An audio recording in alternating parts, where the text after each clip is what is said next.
जय श्री राधे कृष्ण। आप सभी का आपके अपने YouTube channel VK Mishra present में बहुत बहुत स्वागत है। आइए आज आप सब सुनेंगे गुरुवार व्रत की कथा। प्रत्येक गुरुवार को जो कि भगवान बृहस्पति देव की कृपा प्राप्ति के लिए व्रत को धारण किया जाता है। जो भी भक्त सच्ची श्रद्धा के साथ नियम और निष्ठा के साथ गुरुवार का व्रत धारण करते हैं तो भगवान बृहस्पति देव की कृपा से उनके सभी प्रकार के दुख और कष्ट दूर होते हैं तथा सभी प्रकार के सुख और समृद्धि की प्राप्ति होती है। गुरुवार के दिन चाहिए कि इस दिन केले के पेड़ के नीचे जो कि अच्छी प्रकार से साफ सफाई करके वहाँ पे आसन लगा करके गुड़ मिश्रित जल जो कि केले के वृक्ष में डालनी चाहिए। एक दीपक प्रज्वलित करके भगवान बृहस्पति देव को विशेष प्रकार से जो कि पीला पुष्प अर्पित करे, पीला चंदन अर्पित करे, धूप और दीप दिखाएं, अनेक प्रकार का नैवेद्य अर्पित करे। विशेष करके गुड़ और चने की दाल का भगवान को भोग लगाना चाहिए, मुनक्के का भोग लगाना चाहिए और फिर गुरुवार व्रत का कथा श्रवण करनी चाहिए। जहाँ पर भी केले का वृक्ष ना हो तो आप भगवान बृहस्पति देव की फोटो या प्रतिमा रख करके उनका पूरे विधि विधान के साथ पूजन करें। भगवान बृहस्पति देव अपने भक्तों के सभी प्रकार के मनोरथों को सिद्ध कर देते हैं। तो आइए सुनते हैं गुरुवार व्रत की कथा। तो बोलिए प्रेम से भगवान बृहस्पति देव की जय, भगवान विष्णु की जय, माता लक्ष्मी की जय। कथा के अनुसार प्राचीन काल में एक बहुत ही निर्धन ब्राह्मण रहता था। उसके कोई संतान ना थी। वह नित्य पूजा पाठ करता।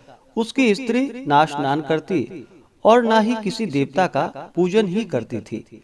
इस कारण ब्राह्मण देवता जो कि बहुत दुखी रहते थे अपनी पत्नी को बहुत समझाते किंतु उसका कोई परिणाम ना निकलता।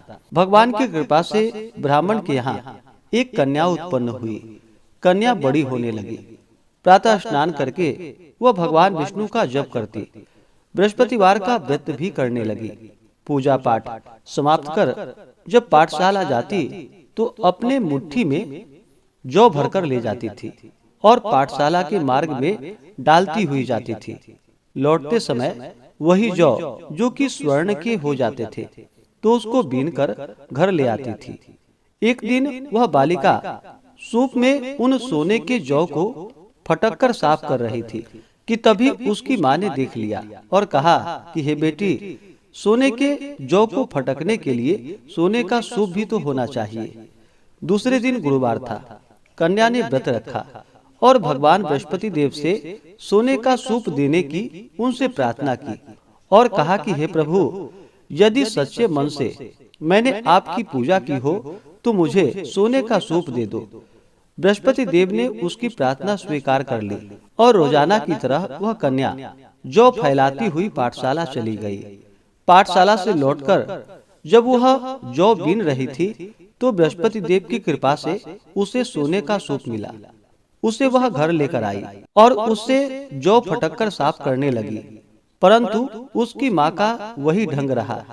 एक दिन की बात है, कन्या सोने के सूप में जब जौ को साफ कर रही थी उस समय उस नगर का राजकुमार वहां से निकला। कन्या के रूप और कार्य को देखकर वह उस पर मोहित हो गया। राजमहल आकर वह भोजन तथा जल त्याग कर उदास होकर लेट गया। राजा को जब राजकुमार द्वारा अन्न और जल त्यागने का समाचार प्राप्त हुआ तो अपने मंत्रियों के साथ वह अपने पुत्र के पास गया और पूछा कि हे बेटा, तुम्हें किस बात का कष्ट है? किसी ने तुम्हारा अपमान तो नहीं किया अथवा कोई और कारण है? मुझे बतलाओ, मैं वही कार्य करूंगा जिससे तुम्हें प्रसन्नता की प्राप्ति हो सके। अपने पिता की बातें सुनकर राजकुमार बोला कि हे पिताजी, मुझे किसी बात का दुख नहीं है। किसी ने मेरा अपमान भी नहीं किया है, परंतु मैं उस लड़की के साथ विवाह करना चाहता हूँ जो लड़की सोने के सूप में जौ को फटक कर साफ कर रही थी।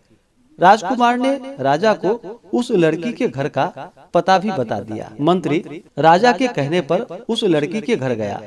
मंत्री ने ब्राह्मण के समक्ष राजा की ओर से निवेदन किया और फिर कुछ ही दिनों के बाद ब्राह्मण की कन्या का विवाह राजकुमार के साथ संपन्न हो गया। और फिर क्या था, कन्या के घर से जाते ही ब्राह्मण के घर में पहले की भांति गरीबी का निवास हो गया। एक दिन दुखी होकर ब्राह्मण अपनी पुत्री से मिलने के लिए गया। बेटी ने पिता की अवस्था को देखा और अपनी माँ का हाल पूछा। ब्राह्मण ने सभी हाल कह सुनाया।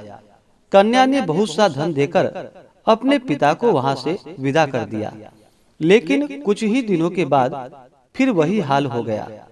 ब्राह्मण फिर से अपनी कन्या के यहाँ गया और सभी हाल कहा तो पुत्री बोली कि हे पिताजी, आप माताजी को यहाँ लिवा लाओ, मैं उन्हें यह विधि बता दूंगी जिससे कि गरीबी दूर हो जाए।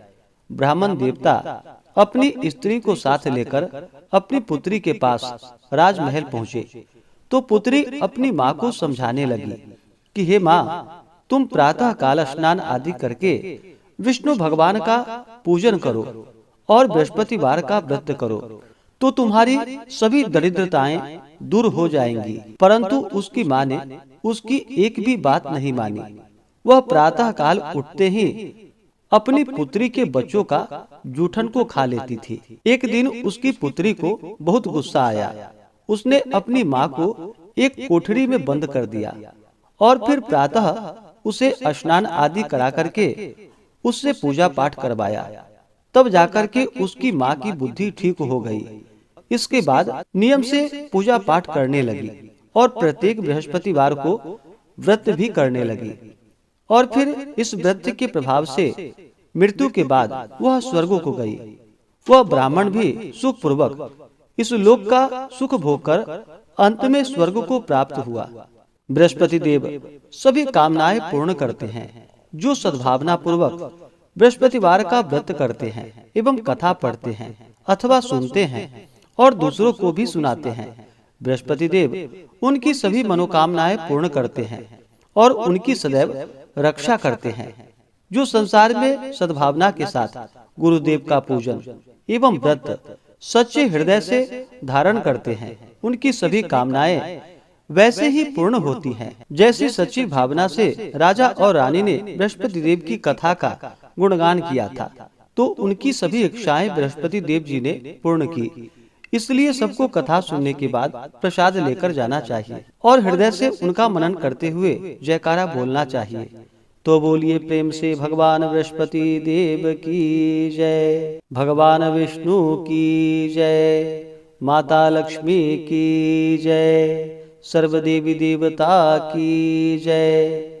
इसी प्रकार से जो भी भक्त सच्ची श्रद्धा के साथ नियम और निष्ठा के साथ गुरुवार का व्रत धारण करते हैं, भगवान बृहस्पति देव का पूजन करते हैं, कथा श्रवण करते हैं, तो भगवान बृहस्पति देव उनकी सभी मनोकामनाएं पूर्ण करते हैं।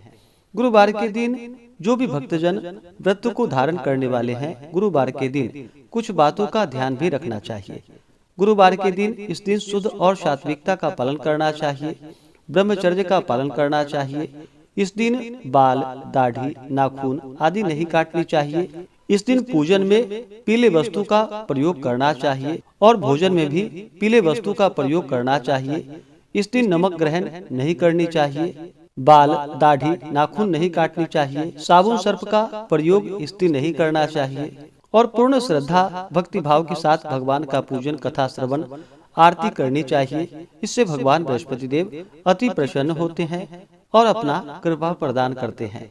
तो आशा करता हूँ कि यह जानकारी आपको अच्छा लगा हो। इसी प्रकार से कथा को सुनने के लिए, व्रत पूजा के बारे में जानने के लिए चैनल पे अगर आप पहली बार आए हैं तो चैनल को लाल बटन दबा करके सब्सक्राइब करें, साथ में बेल आइकन घंटी को दबाएं ताकि आने वाली वीडियो का नोटिफिकेशन आपको समय से मिलता रहे। वीडियो को लाइक करें, शेयर करें, सुखी रहें और स्वस्थ रहें। जय श्री राधे कृष्ण। धन्यवाद।